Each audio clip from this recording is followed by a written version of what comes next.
No sé, a lo mejor soy solo yo. Espero que no. Pero algunas veces pareciera como que esta vida es demasiado. Como que es muchísimo más de lo que yo puedo soportar o hacer. A veces, confieso, siento que no tengo ni la capacidad ni los ánimos para hacer todo lo que Dios me ha llamado a hacer. A veces estamos en la casa y cosas tan sencillas como que las niñas están corriendo y hablando todo el día, se me hacen más de lo que puedo hacer. Y luego considero todas las otras demás cosas que tengo que hacer y digo, es que es demasiado. No puedo hacer todo esto. No voy a poder. Más de una vez he pensado en mi corazón, he pensado en mi mente. ¿Y si mejor ya no sirvo como pastor? ¿Y si mejor ya no hago nada? Porque a veces es o se siente como si fuera demasiado. Y luego venimos y escuchamos a Pedro y pareciera que Pedro no tiene misericordia, ¿no? Y sométanse a las autoridades y sométete a tu marido y tú debes de entender a tu esposa y tratarla con honra y escuchas una y otra vez todo lo que Pedro te llama a hacer y luego te ves a la luz de lo que la palabra te llama y te comparas con Cristo y dices, estoy lejísimo de lo que debería de hacer. Y todavía lo que sí hago, lo hago a duras penas luchando conmigo mismo. Sí. A duras penas, me cuesta todo el trabajo del mundo. Y muchas veces entonces la vida y lo que la Biblia nos llama a hacer se siente como que es mucho más de lo que yo puedo hacer o quiero hacer. Y entonces en esta pequeña porción de Pedro que leímos, Pedro hace algo que es bastante esperanzador. Porque Pedro sabe que la vida es demasiado. Y entonces aquí nos llama, como cantábamos hace un momento, a contemplar a Dios. Contempla al Rey que salva. Y en esta sección entonces Pedro nos apunta, después de decirnos, es mejor sufrir por hacer el bien. Vas a sufrir, pero en el sufrimiento hay esperanza. Después de decirte todo eso, dice, ahora contempla al Rey. Porque en contemplarlo vas a encontrar esperanza y motivación para seguir. Vas a encontrar fuerza. Y entonces ante la pregunta, ¿qué hago cuando la vida se siente demasiado? ¿Qué hago cuando todo lo que Dios me demanda se siente como demasiado? ¿O qué hago cuando Dios me ha puesto en situaciones? O sea, ni siquiera es como tal que me lo demande, sino que ya me obligó porque ya me puso la situación aquí y ya no tengo cómo salirme. ¿Qué hago cuando todo esto se siente como demasiado? Y la respuesta de Pedro y la respuesta de Dios es, contempla a Dios. Esa es la respuesta. Contempla a Dios. Y entonces Pedro nos presenta a Cristo como pastor, como juez y como rey. Y quisiera que habláramos de cada una de estas de manera separada, aunque es imposible separarlas porque Cristo es nuestro pastor, Cristo es el juez y Cristo es el rey. Entonces vamos a platicar de cómo es que se ve esto y cómo deberíamos de vivir a la luz de ello. Y lo primero es que en el versículo 18, Pedro nos apunta al sacrificio de Cristo. Si te fijas, el versículo 18 dice, porque también Cristo murió por los pecados una sola vez, el justo por los injustos, para llevarnos a Dios. Y entonces aquí Pedro está diciendo, no te está diciendo imita a Cristo, porque ninguno de nosotros puede morir en favor de otros. Te está diciendo, contempla a Cristo. Mira a aquel que se entregó por ti. Y nos dice tres cosas del sacrificio de Cristo. Pedro nos dice que el sacrificio de Cristo es suficiente, es sustitutivo o sustitutorio y es efectivo. El sacrificio de Cristo es suficiente, es sustitutorio y es efectivo. En 1 Corintios 6, del 9 al 11, Pablo dice, fíjate bien los adjetivos que Pablo usa. Dice, ¿no saben que los injustos no heredarán el reino de Dios? no se dejen engañar. Ni los inmorales, ni los idólatras, ni los adúlteros, ni los afeminados, ni los homosexuales, ni los ladrones, ni los ávaros, ni los borrachos, ni los difamadores, ni los estafadores heredarán el reino de Dios. Y esto eran algunos de ustedes, pero fueron lavados, pero fueron santificados, pero fueron justificados en el nombre del Señor Jesucristo y en el Espíritu de nuestro Dios. Y entonces quiero que preste atención a quién le está escribiendo. Pablo le está escribiendo a la iglesia de Corinto. Y luego te fijas que dice ahí, ni los inmorales. Oh, sorpresa. La iglesia de Corinto estaba en situaciones de inmoralidad. Específicamente habían permitido que un hombre que estaba en inmoralidad estuviera entre ellos como uno más de la iglesia. Y luego más adelante dice, ni los borrachos. Oh, sorpresa. Pablo llama la atención porque la iglesia de Corinto se está emborrachando. Ni los idólatras. Y Pablo llama la atención porque la iglesia de Corinto está cayendo en situaciones de idolatría al participar en ciertas situaciones y ritos. Y entonces, lo que es asombroso de este texto es que Pablo dice, esto eran algunos de ustedes. Esto eran, aun cuando ellos siguen todavía batallando en esto y luchando en esto, Pablo puede decir con total seguridad, esto eran ustedes, pero ya no son, han sido lavados, han sido santificados, han sido justificados. El sacrificio de Cristo es suficiente para limpiarnos de toda nuestra maldad, suficiente para hacernos de nuevo, suficiente para cambiar por completo nuestra identidad. El sacrificio de Cristo es suficiente. Gracias. No eres tus errores. No eres tus pecados. No eres lo que antes eras. Porque a través del sacrificio de Cristo has sido limpiado, santificado, justificado. Aun cuando todavía sigamos batallando hoy con algunas de estas situaciones, ya no somos lo que antes éramos. Porque el sacrificio de Cristo es suficiente. Es suficiente. Y esto es, para mí es asombroso. El sacrificio de Cristo es tal que ha quitado todos nuestros pecados, todo lo que hayas hecho, todo lo que hagas y todo lo que vayas a hacer.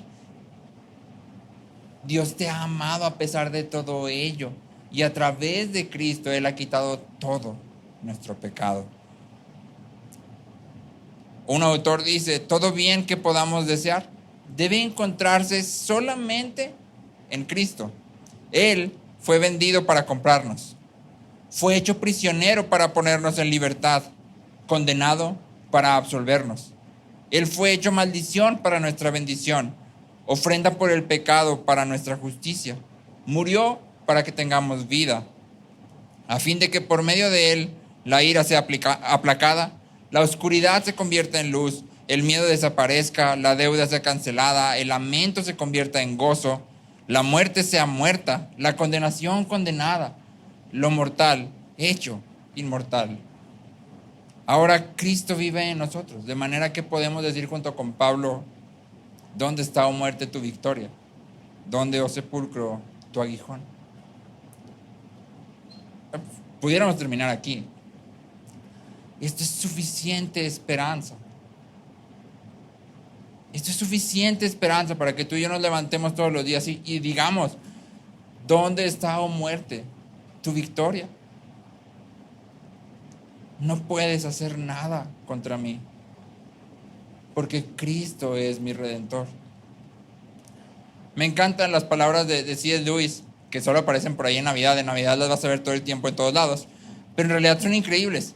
Lewis dice, había una vez en el mundo un pesebre, y en ese pesebre algo más grande que el mundo. Había una vez en el mundo un pesebre, y en ese pesebre algo más grande que el mundo.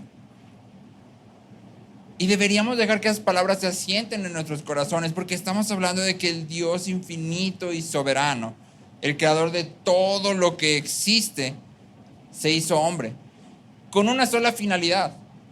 ¿Cuál? Morir por nosotros. Cristo es el único hombre que ha nacido para morir.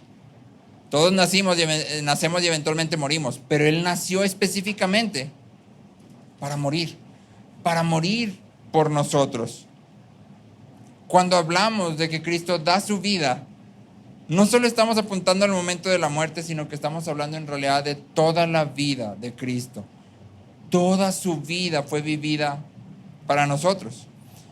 Cristo vive una vida de obediencia, resiste la tentación del pecado y cumple la ley en nuestro lugar. Cuando hablamos de que Cristo vive a nuestro favor, las palabras del autor de Hebreos deberían de venir siempre a nuestra mente. El autor de Hebreos dice que tenemos un sumo sacerdote que puede compadecerse de nosotros. Y la palabra compadecerse significa que Cristo sufre junto con nosotros. Él sabe lo que se siente, todo lo que tú y yo experimentamos. Si experimentamos rechazo, Él sabe lo que es el rechazo. Si experimentamos injusticias, Él sabe lo que es la injusticia. Si experimentas dolor físico, Él sabe lo que es el dolor físico. Cristo sabe todo lo que sufrimos, lo entiende, no solo de lejos, sino en carne propia. Se ha puesto en nuestros zapatos, por así decirlo. De manera que entonces puede compadecerse de nosotros. Y eso significa que tú y yo podemos acercarnos y podemos rendir nuestro corazón delante de Él, sabiendo que Él es bueno y que es compasivo y que va a responder de una manera correcta, que va a consolarnos. Y esto debería de darnos gran consuelo. Pedro apunta a Cristo y dice: Cristo sufrió por nosotros, Cristo murió por nosotros. Como el buen pastor, Cristo se compadece de sus ovejas y viene por ellas a fin de llevarlas a Dios. ¿Recuerdas que en Juan Cristo dice: yo soy el buen pastor? El buen pastor su vida da por las ovejas. Y creo que esa fue mi porción favorita de Juan. El buen pastor da su vida por sus ovejas. ¿Qué somos tú y yo? Ovejas. Ovejas que no tienen ni idea de qué hacer, ni para dónde ir. Ovejas que, como lo dicen los estudiosos, si pudieran morirse 2 veces, se mueren 2 veces. Pero tenemos un pastor que es bueno y que ha venido a dar su vida por nosotros. Y que aparte nos lleva hasta Dios. Si te fijas, dice Pedro, Cristo dio su vida para nosotros para acercarnos al Padre, para acercarnos a Dios. Es decir, Cristo no muere por nosotros y luego dice: bueno, ya, ahí está la puerta abierta, el que quiera ir, que vaya, yo ya hice mi parte y ahora pues haz la tuya, ¿no? Cristo dice: yo soy el buen pastor, y eso implica que yo voy a dar mi vida por mis ovejas, pero que también voy a ir por ellas. Que no va a haber ninguna de mis ovejas que se pierda, porque son mías y yo soy bueno y nadie las puede arrancar de mi mano. Esta es la historia de Jonás. ¿Recuerdas a Jonás? ¿Recuerdas que Jonás sale, Dios lo llama y luego Jonás dice: pues yo no voy a ir a donde tú dices, yo me voy a ir al otro lado del mundo? Se sube al barco y luego inmediatamente aparecen estas palabras, las palabras más hermosas de la Biblia: pero Dios. Y el autor dice: pero Dios envió una tormenta tal que el barco se partía. Jonás es la oveja que tú y yo muchas veces somos. Ok, ya sé lo que tú dices, pero yo no quiero eso, yo me voy a ir por allá, me voy a volver loco. ¿Y qué dice Dios? No, es que tú eres mi oveja. Yo no voy a dejar que te vayas. Tú eres mi oveja y te voy a traer. Sí, para traerte hace falta una tormenta tal que el barco se parte y un pez tal que vas a tener que estar ahí 3 días. Eso es lo que vas a tener, pero no te vas a ir de mí. Por eso Cristo dice: nadie puede arrancar a mis ovejas de mi mano. Cristo efectivamente viene y nos lleva hasta el Padre. El amor de Dios es activo. Aún siendo pecadores, Cristo muere en nuestro lugar y luego viene e irrumpe en nuestras vidas. El amor de Dios no es un sentimiento bonito, pero pasivo. Es un sentimiento que está ahí con los brazos abiertos esperando a que tú vengas. El amor de Dios en realidad está lleno de sangre, sudor y lágrimas. Dios obra activamente para salvarnos. Dios activamente irrumpe en nuestras vidas en los momentos en que nosotros no lo esperamos. Dios activamente nos busca, nos llama, nos rescata. Por esto Pablo dice en Romanos 8:32, el que no negó ni a su propio Hijo, sino que lo entregó por todos nosotros, ¿cómo no nos dará también junto con Él todas las cosas? ¿Estás luchando contra el pecado? Que espero que estés luchando contra el pecado. ¿Estás sufriendo por hacer aquello que Dios te ha llamado a hacer? Ten ánimo. Pedro dice, contempla a Cristo. Contempla el amor de Dios que es tal que no te va a dejar. Es tal que no va a dejar que sigas como estás. Dios está decidido a transformarnos. Y eso implica que en medio de nuestra lucha, Dios lucha junto con nosotros. Dios lucha por nosotros. Y eso significa que en medio de todo aquello que parece demasiado para mí, que es demasiado abrumador y que siento que no puedo hacer, puedo estar seguro de que el amor de Dios está empujándome y me va a llevar y va a terminar de transformarme. Por eso Pablo dice en Filipenses, estoy completamente seguro de esto. El que comenzó la buena obra, la perfeccionará. Yo sé que Dios ha hecho algo en ustedes y estoy totalmente seguro de que lo va a terminar. ¿Sientes que hay algo que no puedes hacer? Que bueno, no puedes hacerlo. Pero Cristo puede hacerlo en ti. ¿Sientes que hay algo que es demasiado? ¿Que Dios te está metiendo en una situación que es demasiado para ti? ¡Qué bueno! Esa es la idea. Porque debe de ser demasiado para nosotros, de manera que corramos, como las ovejas que somos, al buen pastor. Y digamos, ayúdame, porque yo no puedo. Ayúdame porque yo no puedo hacer esto que tú me estás dando para hacer. Siento que voy a fallar, siento que me voy a equivocar, siento que lo voy a echar a perder todo. Ayúdame. Y la esperanza es que Cristo es el buen pastor. Él responde, Él ayuda, Él está activamente trabajando. Contempla a Cristo. Descansa en su poder, descansa en su amor, descansa en su compasión. En los versículos 19 y 20, Pedro se mueve de presentar a Cristo como el buen pastor a presentar a Cristo como el juez. Los versículos 19 y 20 son altamente controversiales. Pero quiero que aprendamos algo que es importante y este principio nos va a guiar cuando pasemos por todo esto. Lo esencial es claro y lo claro es lo esencial. Lo esencial es claro y lo claro es lo esencial. ¿Deberíamos de estudiar el pasaje? Sí, deberíamos de estudiar el pasaje.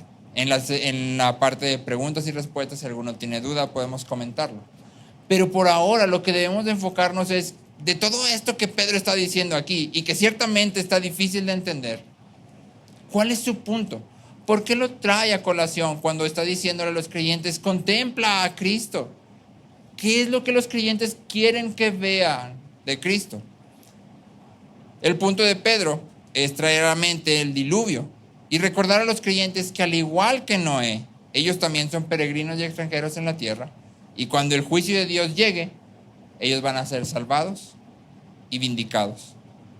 Y entonces Pedro les está diciendo, ¿recuerdas a Noé? Piensa en él. Generalmente tú y yo pensamos en los hombres de la Biblia, sobre todo los del Antiguo Testamento, como superhombres. No sé si alguna vez te has imaginado cómo vivió Noé. La Biblia no nos da un tiempo exacto, pero nos dice que a los 500 años Noé fue padre de Cam, Set y Jafet, y a los 600 años el diluvio llega. Quiere decir que pasó tal vez 70, 80, 100 años construyendo el arca, no sabemos. ¿Cómo sería haber vivido como Noé por 100 años aproximadamente, construyendo el arca. En nuestras mentes, tal vez nunca lo pensamos, pero tú y yo nos imaginamos que Noé era un hombre completamente piadoso, que todos los días se levantaba y nunca dudaba de nada de lo que Dios le dijo. Dios le dijo una vez, voy a hacer llover, y él dijo, te creo, y empezó a construir el arca todos los días sin parar. Pero la realidad es que Noé, como todos los demás hombres de la Biblia, es solo eso, un hombre. Y entonces ponte en sus zapatos. Dios viene un día y te dice, voy a hacer llover y la tierra se va a inundar. Pero tú nunca has visto llover. O sea, eso no existe. ¿Qué pensarías? Yo me imagino que los primeros días, no sé cuánto me duraría, pero tal vez una semana, si bien me va, yo estaría muy seguro. Pero después de una semana yo diría, híjole, pero ¿y si será cierto? O sea, si será cierto que va a llover. Y para empezar, ¿qué es llover? ¿Y cómo que se va a inundar? Y yo no me imagino a los niños de Noé, porque los niños son niños todas las épocas, corriendo por ahí y, papá, ¿por qué estás haciendo eso? Mi amiguito de la escuela dice que estás loco. ¿Y qué tendría que responder Noé? Bueno, pues es que Dios me ha llamado, ¿sí? Y creemos en la palabra de Dios. Y entonces cuando empezamos a pensar de Noé, así podemos identificarnos con él. Porque es justo lo mismo que Dios nos llama a hacer hoy. Dios no nos llama a construir un arca, pero sí nos llama a vivir a contracultura. De manera que tus hijos van a preguntar, papá, mamá, ¿pero por qué haces eso? ¿O por qué nosotros no hacemos lo otro? Yo me acuerdo que de chico, los pocos años que fui a la escuela, en Halloween hacían una mega fiesta. Pregúntame cuántas veces fui. Ni una. Pero tú llegabas al día siguiente de Halloween y todos estaban súper emocionados. No, y fulanito vino disfrazado de esto y de aquello, y estuvo increíble, y vino La Roca, y yo. No, y no sabes, nos dieron pastel y había refrescos y obviamente una pregunta era, ¿pero por qué yo no? O sea, si todos dicen que eso es lo más padrísimo del mundo, ¿por qué yo tengo que venir a la parte aburrida de la escuela, pero no puedo venir a la parte divertida de la escuela? Y Chuchu y None tuvieron que trabajar esa parte y mantenerse firmes. Ahora, extiéndelo un poquito más cuando Chuchu y None de repente todavía se vuelven más locos y dicen, ya no vas a ir a la escuela, Aaron, ahora te voy a educar en casa. Y yo digo, ¿pero qué te pasa? O sea, y yo, ¿qué amigos voy a tener? ¿Con quién me voy a juntar? ¿Qué voy a hacer? O sea, no, por favor. Pero Chuchu y None dicen, oh, sí. Y me sacan de la escuela.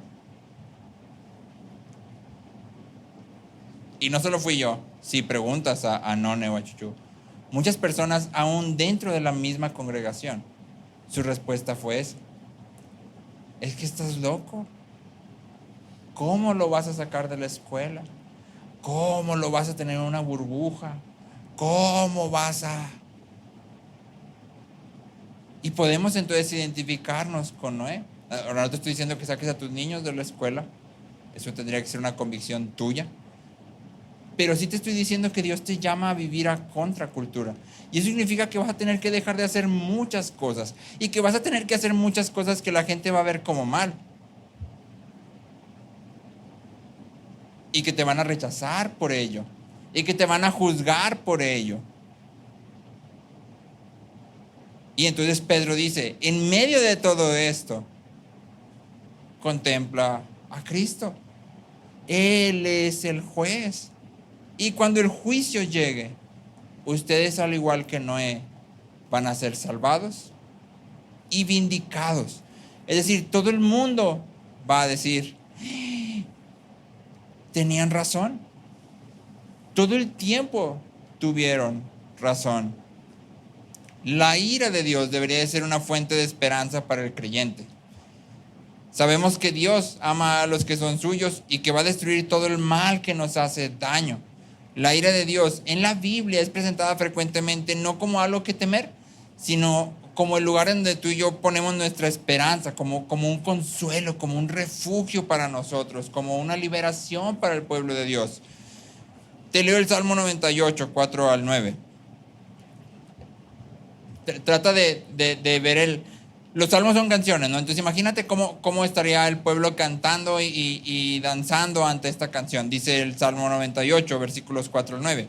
Aclamen con júbilo al Señor toda la tierra, prorrumpan y canten con gozo, canten alabanzas al Señor con la lira y al son de la melodía, con trompetas y sonido de cuerno, den voces ante el Rey y el Señor.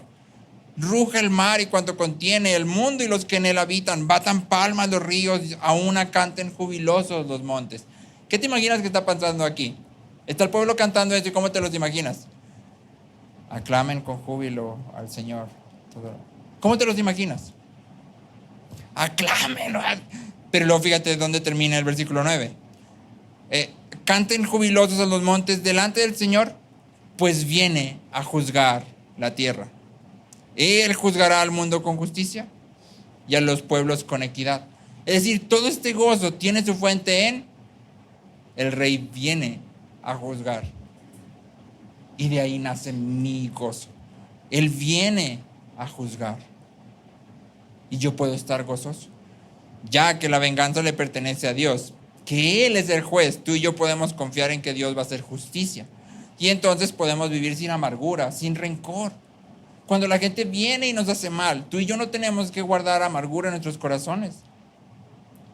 Estamos seguros que Dios va a hacer justicia en Cristo o en el día final. Y entonces yo puedo despojarme de todo rencor y de toda amargura y seguir amando a la persona frente a mí, porque sé que en su debido tiempo Dios va a traer a cada uno lo que cada uno merece, en Cristo o en el juicio. Y entonces la ira y el juicio se presentan para nosotros en este pasaje de Pedro como una fuente de esperanza y de seguridad. Tal como Dios salvó a Noé, salvará a los suyos, aun cuando por ahora seamos perseguidos y rechazados. Y Pedro conecta esto directamente con el bautismo. Te fijas, ahora esto corresponde al bautismo, dice Pedro. Las aguas del diluvio inundaron el mundo y fueron el agente de muerte. De igual manera, el bautismo, cuando tú y yo somos sumergidos en el agua, estamos siendo introducidos para morir. Por eso Pablo dice en Romanos 6, hemos sido sepultados con Cristo por medio del bautismo. Entonces cuando tú y yo bajamos a las aguas, estamos siendo sepultados. Y luego subimos, y Pablo dice que ahora hemos resucitado para novedad de vida. El acto del bautismo es un acto simbólico que nos apunta a esta realidad de haber muerto y luego ser resucitados. Y entonces Pedro está quitando de nuestra mente la idea de que lo que vivimos es una consecuencia directa de nuestros pecados. Pedro está quitando de nuestra mente la idea de que Dios viene y juzga y castiga nuestro pecado con su ira. Esta idea de que no, es que eso que te está pasando es porque tienes un pecado. En la semana Francis leía un libro de Joni Eareckson, y Joni es una creyente que está parapléjica, y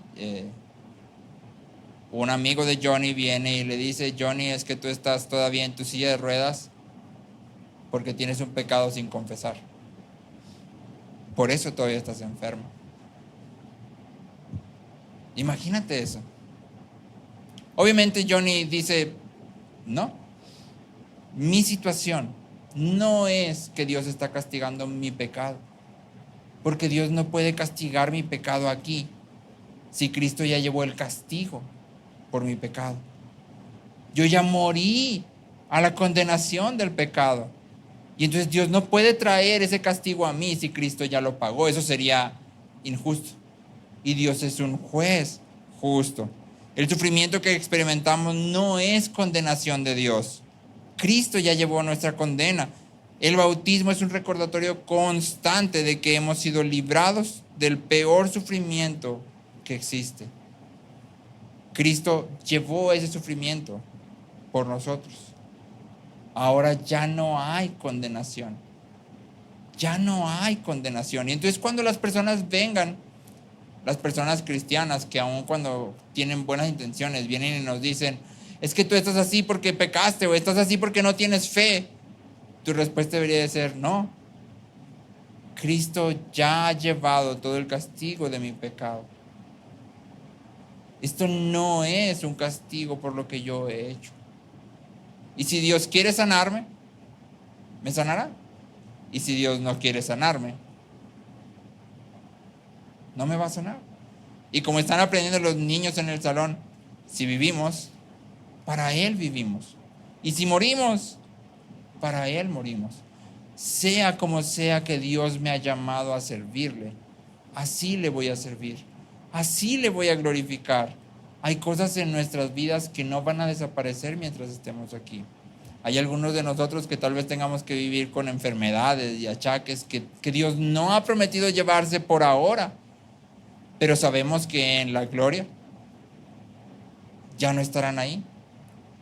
Hoy por hoy, yo puedo estar seguro de que esto que está quejándome no es un castigo de parte de Dios. Y que puedo glorificarle así como estoy. Que de hecho es parte del set de herramientas que Dios me ha dado para glorificarle. Es parte del conjunto de cosas que Dios me ha dado para glorificarle. ¿Recuerdas a Pedro? Esta semana platicábamos con alguien justamente de esto y yo le decía, me acuerdo de Pedro cuando Cristo le dice a Pedro, cuando seas viejo, alguien te va a tomar y te va a llevar a donde tú no quieres ir.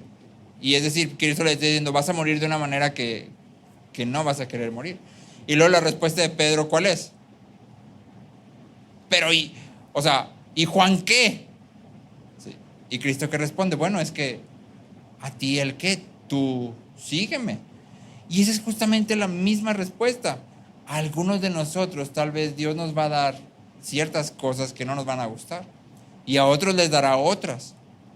Nuestro llamado no es a compararnos, es que Dios sanó a fulanito, ¿por qué no me sana a mí? Y la respuesta de Cristo sería exactamente la misma. Bueno, ¿y a ti qué? Tú sígueme. Ese es el llamado, tú sígueme. Yo sé lo que estoy haciendo, porque soy un buen pastor. Yo sé lo que estoy haciendo, sígueme como estás. Vive así como mi discípulo. Y entonces Pedro dice, contempla al juez de toda la tierra. Él va a hacer que todas las cosas se nivelen. Al final de los tiempos, todos aquellos que nos han hecho mal o nos han hecho daño, van a recibir el juicio de Dios a través de Cristo o a través de la condenación eterna.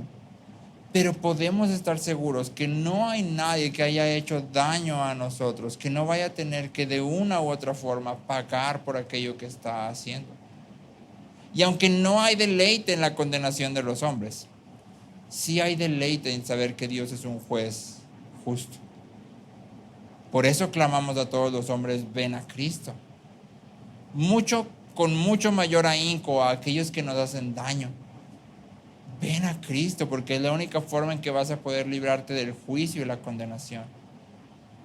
Ven a Cristo. Y por eso nos deshacemos de la amargura y el rencor y el enojo, porque Él es un juez justo. Y por último, Pedro dice,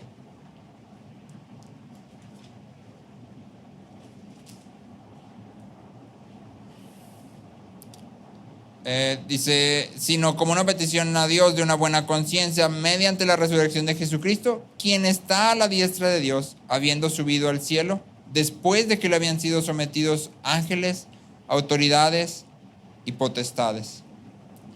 Y entonces, como cantábamos, lo último que Pedro dice es, contempla al Rey que salva. Contempla al Rey. Pedro dice, Cristo es el Rey sobre todas las cosas. No hay absolutamente nada que suceda en todo el universo que pueda salirse de la soberanía y del gobierno de Dios. No hay nada que suceda que se salga de su reino. Y esto es meditar en Cristo como nuestro Rey. Debería de llenar nuestros corazones de confianza y de gozo. Porque Cristo es un rey que ha llamado a su reino a hombres y mujeres débiles y necesitados. Él no espera que tú hagas todas las cosas. Él te ha llamado así, pobre y necesitado como eres. Pero Él es el rey que está obrando a nuestro favor. Él es el rey que gobierna todo. Mientras hacía esta parte de Dios como rey, venía a mi mente, y creo que ya lo he contado, cuando, no sé dónde estaba yo, creo que estaba en una reunión o algo así. Y de repente regreso a casa, recuerdo que ya era noche. Bueno, noche para mí son como las 8, ya estoy grande. Y entonces iba manejando en la camioneta y me marcó Franci y me dice, Aarón, es que Maya se acaba de tomar un bote de melatonina. No sé cuántas pastillas se tomó, yo creo que se tomó 10 o 15, no sé qué va a pasar. Y luego yo le pregunto, ok, pero la melatonina es natural, ¿verdad? O sea, no pasa nada. Y lo Francis, no, es que no sé, pues no sé qué pase, le voy a hablar a Ludim y ahorita te aviso. Y me colgó Francis para hablar a Ludim, y yo me acuerdo que yo estaba en la camioneta. Pues yo prácticamente me empecé a despedir de Maya. No estaba ahí. Y yo empecé a orar y le dije a Dios, Dios, tú eres rey. Tú sabes lo que haces. Yo no quiero que Maya muera.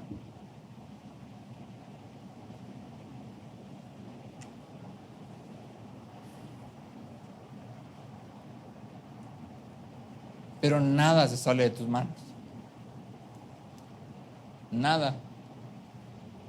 Incluso si Maya por accidente tomó el bote y se las tomó todas, tú tienes cuidado.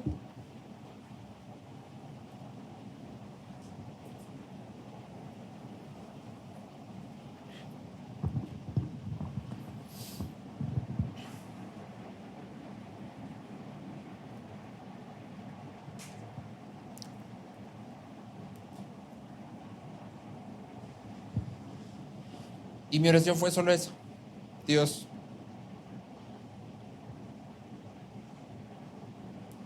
tú eres bueno. Si tú eres mi rey, yo confío en ti. Ayúdame, porque no sé qué voy a hacer si esto pasa. No sé cómo voy a pasarlo. Pero sé que tú eres bueno. Ayúdame. Y el viaje más largo que hice a mi casa, gracias a Dios Maya sigue ahí. No le pasó nada. Pero para mí ese trayecto fue no es mía, es tuya. Tú eres rey. Yo no. Haz lo que tú quieras, pero ayúdame. Ayúdame, porque si de mí depende, yo ya no quiero nada. Ayúdame, porque te necesito. Cristo, nuestro Rey, nos llama como hombres y mujeres débiles, necesitados, pobres. No nos llama porque seamos increíbles. No nos llama porque seamos superhombres y supermujeres que pueden hacer todo lo que Él pide. Nos llama siendo lo peor y siendo totalmente pobres. Y luego Cristo el Rey dice, bienaventurados los pobres. Bienaventurados. ¿Por qué? Porque esos son los que yo llamo hacia mí. Y aparte yo traigo satisfacción. El Salmo 103, versículos 13 y 14 dice, Salmo 103, versículos 13 y 14. Como un padre se compadece de sus hijos, así se compadece el Señor de los que lo temen. Porque Él sabe de qué estamos hechos. Se acuerda de que solo somos polvo. Este es el mensaje de Pedro.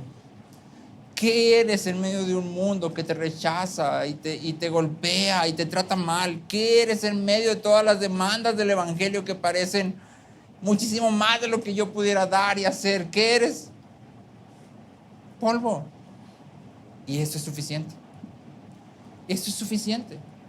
Porque no se trata de lo que tú eres, sino del Rey al que perteneces.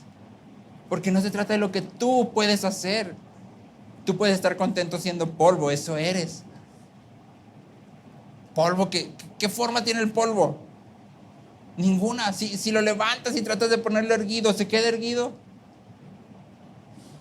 ¿Qué fuerza tiene el polvo? Y ese es el punto. No se trata de lo que tú puedes hacer, no se trata de las capacidades o las habilidades que tienes, no se trata de qué tanto es que yo soy cristiano a nivel 8, soy increíblemente cristiano. No se trata de eso. No se trata de que es que ya tengo muchísima fe y Dios. Eres polvo. Y eso está bien. Y eso es suficiente. Porque mientras que tú y yo somos débiles, Él es el Rey Todopoderoso. Mientras que tú y yo dudamos, Él está determinado a hacer lo que Él ha dicho que va a hacer. Mientras tú y yo estamos todos confusos y no sabemos a dónde ir, Él tiene un plan. Y Él está siguiendo ese plan y nos está llevando junto con Él. Mientras tú y yo sentimos que no caminamos, Él en realidad nos está cargando. Él nos lleva con Él. Y entonces Pedro dice, en medio de todo lo que vives, necesitas esto constantemente. Contempla a Cristo. Él es el buen pastor que da su vida por las ovejas. Él es el juez que ha prometido hacer que todo esté bien. Él es el Rey que guarda y gobierna nuestras vidas. Y Él se acuerda de que somos polvo. Todo lo que Él pide, Él produce en nosotros. Todo lo que Él asigna a nuestras vidas para vivir, Él vive junto con nosotros. Él nos acompaña en medio de todo ello. Y lo que nos llama a hacer es, acércate. Acércate. Contempla a Cristo. En Él está la esperanza y la motivación que necesitamos para hacer todo aquello que parece demasiado. Todo aquello que parece que yo nunca jamás voy a poder hacer. Y de hecho nunca jamás vas a poder hacerlo tú por ti mismo. Ese es el punto. ¿Te sientes abrumado, desesperado, cansado? ¿Sientes que Dios te ha puesto en una situación en la que ya no puedes estar ahí? En cualquier momento esto va a explotar. Entonces la palabra de Pedro es para ti y para mí. Contempla a Cristo. Contempla a Cristo. Descansa en su cuidado, descansa en su poder, descansa en su justicia. Su amor es activo hacia nosotros. No nos va a dejar desviarnos. No nos va a dejar perdernos. No nos va a dejar solos. Él es bueno. Y esa es nuestra esperanza.